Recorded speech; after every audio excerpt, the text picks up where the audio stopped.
किसी भी चीज़ की वैल्यू लाइफ में तब पता चलती है जब वो आपकी लाइफ में नहीं होती है। ये बात मैं आपसे इसलिए बोल रही हूँ क्योंकि मैं अपने बच्चे के साथ, जिसे ऑटिज़म है और वो 6 इयर्स का है, उसके साथ एक ही रूटीन 1.5 साल से अप्रॉक्स फॉलो कर रही हूँ। और वो सारी चीज़ें जो उसके डेली के रूटीन में होती हैं, वो जब हम अपने होम टाउन जाते हैं, अचानक से 1 महीने के लिए वो सारी चीज़ें उसके रूटीन से चली जाती हैं।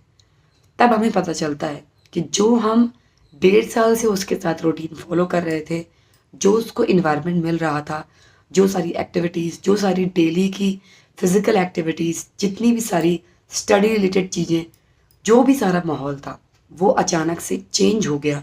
फिर उसका क्या रिज़ल्ट आया, वो मैं आपको आज शेयर करना चाहती हूँ।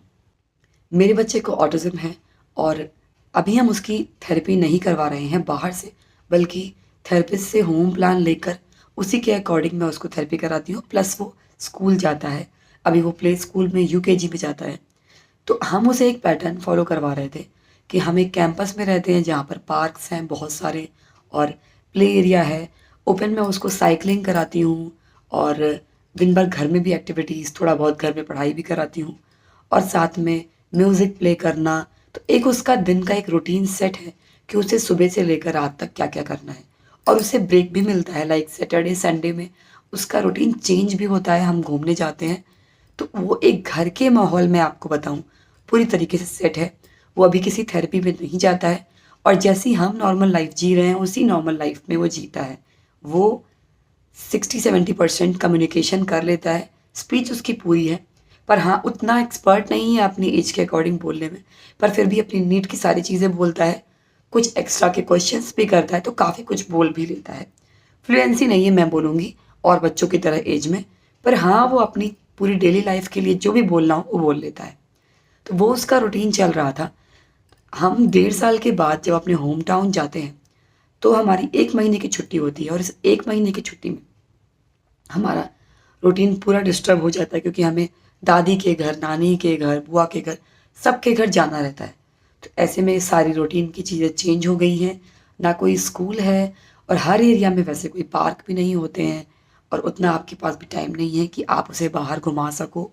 तो ये सारी चीज़ें होती हैं। तो उसमें उसका रिज़ल्ट क्या आता है, ये कुछ दिनों तक सारी चीज़ें अच्छी चलती हैं, इतने सारे फैमिली मेम्बर्स मिलते हैं, तो बच्चा भी खुश होता है, उसे लगता है कि उसे एक्स्ट्रा अटेंशन मिल रहा है। पर अचानक से 15 से 20 दिन के बाद चीज़ें बहुत ज़्यादा चेंज होने लगती हैं और उसका बिहेवियर इतना चेंज होता है कि जो मैंने लाइफ में कभी एक्सपेक्ट नहीं किया था। लाइक एग्रेशन और एग्रेशन की लिमिट क्रॉस करना। तो ये मैंने फेस किया लाइफ में पहली बार कि 6 इयर्स की एज में वो इतना एग्रेसिव हो जाता है कि बहुत ज़्यादा चिल्लाना, बहुत ज़्यादा हाइपर एक्टिविटी। अगर किसी ने एक ने उसकी मार को बर्दाश्त कर लिया तो उसे बार बार मारने के लिए उसके पास जाना और गुस्सा बहुत ज़्यादा करना। फिर एट लास्ट वो जो मेरे ऊपर कभी आज तक उसने उंगली नहीं उठाई, आज वो मुझे भी मारने पर आ गया। तो मैं बता दूं कि मेरी लाइफ का सबसे ख़राब पॉइंट था कि जब मैंने उसे इतना ज़्यादा एग्रेशन में, इतने ज़्यादा गुस्से में देखा। अब मेरे पास ऐसी सिचुएशन में ये बिहेवियर कंटिन्यू करता जा रहा था कि ऐसा नहीं है कि कभी कभी ऑटिज्म बच्चे के साथ होता है तो आज का दिन सही है, कल कुछ ज़्यादा ही बिहेवियर प्रॉब्लम हो गई। पर ऐसा नहीं है, उसका बिहेवियर दिन ब दिन खराब होता जा रहा था, एग्रेशन बढ़ता जा रहा था।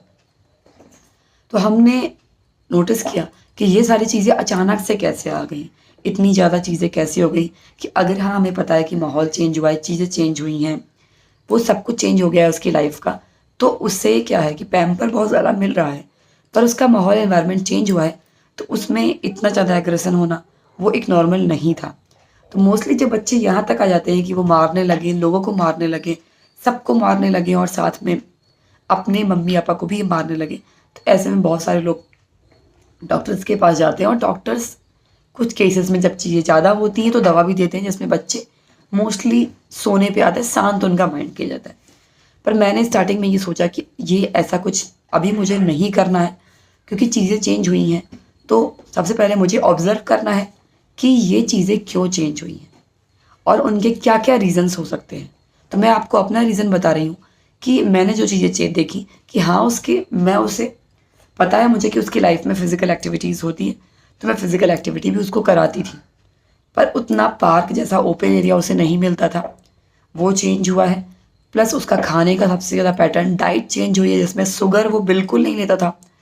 शुगर उसके डाइट में आ गई, बिकॉज हम कितना भी मना कर ले, फैमिली में बहुत ज़्यादा खाने पीने की चीज़ें ऑफ़र की जाती हैं और बच्चे के लिए वो समझते नहीं है फैमिली वाले कि हाँ उसे मीठा नहीं देना है, उसे ये नहीं देना है। और बच्चे हैं जो चिप्स खा रहे हैं, फ्रूटी पी रहे हैं, तो उनके साथ कहीं ना कहीं उसने भी वो चीज़ें लेना स्टार्ट कर दी। तो मोस्टली जो डाइट ने सबसे ज़्यादा उसको किया, उसमें मैं बताऊँगी सबसे ज़्यादा शुगर कंटेंट। तो शुगर कंटेंट जो मैंने देखा कि उसकी डाइट में आया है, चिप्स वगैरह, लेस के और भी सारी कंपनीज़ के चिप्स हो गए, तो ये सारी चीज़ें, बाहर का आइटम, बहुत ज़्यादा बाहर का खाना, ऑयली फूड्स, वो सारी चीज़ें धीरे धीरे करके हमने कम करने पर लाए और शुगर हमने बिल्कुल हटा दी डाइट से। तो ये हमने देखा कि उसका जो बिहेवियर है वो तुरंत तो नहीं, मगर 4-5 दिन में कुछ परसेंटेज कम हो।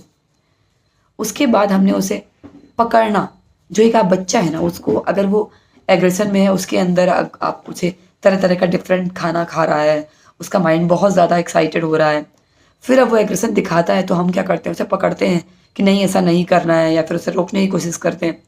हाँ, रोकना सही है, पर एक तरीके से कि आप उसे हर समय, अगर आप बाहर जा रहे हो, कहीं भी माहौल में हो, हर समय रोका टोकी भी सही नहीं है। कुछ चीज़ों में उसे फ्री छोड़ देना, जहाँ वो किसी और को हर्ट नहीं कर रहा है। अगर चीज़ों के साथ थोड़ा बहुत शैतानी कर रहा है, ख़राब कर रहा है, तो थोड़ा बहुत उसे आज़ाद कर दो, उसे फ्री फील होने दो। तो ये सारी चीज़ें हमने उसके साथ फॉलो की। फिर हमने देखा कि उसके बिहेवियर में चेंजेस आना शुरू हुए और वो बहुत धीरे धीरे करके कम होना स्टार्ट हो गया। और जैसे ही हम अपने होम टाउन में आए तो हमने उसे डेली दिन में 1 या 2 बार पार्क ले जाना ये स्टार्ट कर दिया, स्विंग कराना स्टार्ट किया, डाइट में बहुत ज़्यादा चेंजेस किया कि फ्रूट्स उसकी डाइट में धीरे धीरे करके बढ़ाना स्टार्ट किए, क्योंकि बच्चा अचानक से उस पर नहीं आ जाएगा। तो फ्रूट्स ज़्यादा से ज़्यादा देना। अब वो बार बार मांग रहा है तो आप घर में वो सारी चीज़ें रखो ही ना, पैकेट के आइटम या शुगर के आइटम, जो वो देख देख के खाना स्टार्ट करेगा। उसे भूखा रहने दो, जब उसे बहुत ज़्यादा भूख लगेगी तो बहुत सारी वैरायटीज़ के फ्रूट्स रखो, तो कभी ना कभी वो फ्रूट खाने पर आएगा ही। आप वो नहीं खा रहा है, अपने हाथ से आप खिलाओ, कर्ड खिलाओ, दूध मत दो, कर्ड खिलाओ, कर्ड अच्छा है। तो डाइट में सबसे ज़्यादा चेंजेस करो, पार्क में बहुत ज़्यादा ले जाओ। ज़रूरी नहीं है कि आप उसे एक्टिविटीज़ कराते रहो, क्योंकि उसे बाउंडेशन नहीं करनी है, उसे फ्री लाइफ देनी है। और जहाँ पर वो एक अच्छा फील करे, लाइक आप उसे ओपन एरिया में ज़्यादा से ज़्यादा प्ले करने के लिए रखो। कुछ भी बाउंडेशन मत दो कि क्या करना है, वो आप उसे बाहर ले जाओ। साइकिलिंग कर रहा है, साइकिलिंग नहीं भी कर रहा है, साइकिल के साथ छोड़ दिया, पार्क में छोड़ दिया, झूले के साथ छोड़ दिया, तो कुछ दिन के लिए उसके माइंड को रिलैक्स होने दो। और धीरे धीरे करके जब भी वो अगर आपको मारने के लिए हाथ उठाता है, ऐसा करता है, तो उसके हाथ को बस पकड़ो धीरे से, उसे हक करो, उसे समझाओ कि नहीं ऐसा नहीं करना है। या फिर अगर उसने आपके बाल को ऐसे पिंच किया है, आपको पिंच किया, तो उसे करके एक बार बताओ कि देखो आप ऐसे पिंच करते हो, अगर मैं आपको पिंच करूँगी तो आपको भी ऐसे लगेगा। बार बार उसे समझाओ। प्लस उसके दिन भर का क्या रूटीन होने वाला है, उसे रूटीन याद दिलाओ कि उसे क्या क्या किस किस टाइम पर करना है, ताकि जब वो चीज़ें करने की बारी आए तो वो उसे मन में एक रूटीन सेट है कि हाँ अब मुझे इसके बाद ये करना है, अब मुझे इसके बाद ये करना है, अब घर में पापा आएंगे तो अब हमें उनके साथ खाना खाना है, उनके साथ पार्क जाना है। जब सारा रूटीन दिन भर हम उसको याद दिलाएंगे तो माइंड में सुबह से ही एक सेट हो जाएगा कि हाँ ये सारी चीज़ें लाइफ में होनी है, तो इसे हमें इस टाइम पर करना है। तो वो कुछ 50% तैयार हो जाएगा चीज़ों को करने के लिए। बहुत ज़्यादा बाउंडेशन नहीं डालनी है कि बहुत ज़्यादा एक्टिविटीज़ पे एक्टिविटीज़ करा रहे हो। बच्चे को फ्री लाइफ में छोड़ो, घर में बोर होने दो, एंजॉय करने दो। पानी से खेल रहा है, बाथरूम में एक्स्ट्रा पानी से खेल रहा है, पानी चल रहा है, थोड़ा बहुत उसे शैतानी कर लेने दो। जो अजीब सी हरकतें जो इधर कर रहा है, बस लोगों को हर्ट करने से रोको। म्यूज़िक चलाओ बहुत ज़्यादा, उसके माइंड को कूल होने दो, उसको उसकी लाइफ उसकी तरीके से स्टार्टिंग में जीने दो, फिर धीरे धीरे करके उसको एक्टिविटीज़ के फेज़ में लाओ। तो इससे हम बच्चे के एग्रेशन को कम कर सकते हैं। मैंने अपने बच्चे के एग्रेशन को ऐसे कम किया और वो मारने के फेज़ से जा चुका है। हाँ, पर अगर कभी भी ऐसा कुछ हो जाता है कि बर्थडे है, केक खा लिया, मीठा खा लिया ज़्यादा, तो वो बहुत ज़्यादा एग्रेसिव हो जाता है। तो इसलिए हम सबसे ज़्यादा तो डाइट पर ध्यान रखेंगे, प्लस फिज़िकल एक्टिविटी इन्वायरमेंट में खुले में बाहर करवानी है, वो ज़्यादा मैटर करता है। चाहे मैं नहीं कह रही हूँ कि आप थेरेपी के लिए मना करो, पर मैं थेरेपी से ज़्यादा उसको बाहर पार्क में खेलना ज़्यादा प्रेफर करती हूँ, पार्क की एक्टिविटीज़ ज़्यादा कराना प्रेफर करती हूँ। फिर आकर उसको घर में कुछ पढ़ाती हूँ, कराती हूँ, उसके साथ बैठती हूँ, उसे दिन में 2 से 3 बार म्यूज़िक सुनाना, ये सब फॉलो करती हूँ। तो अगर आपको कुछ भी पसंद आता है तो प्लीज़ लाइक कीजिए, thanks for watching my video and ज़रूर कमेंट कीजिएगा अगर आपको कोई भी डाउट है तो।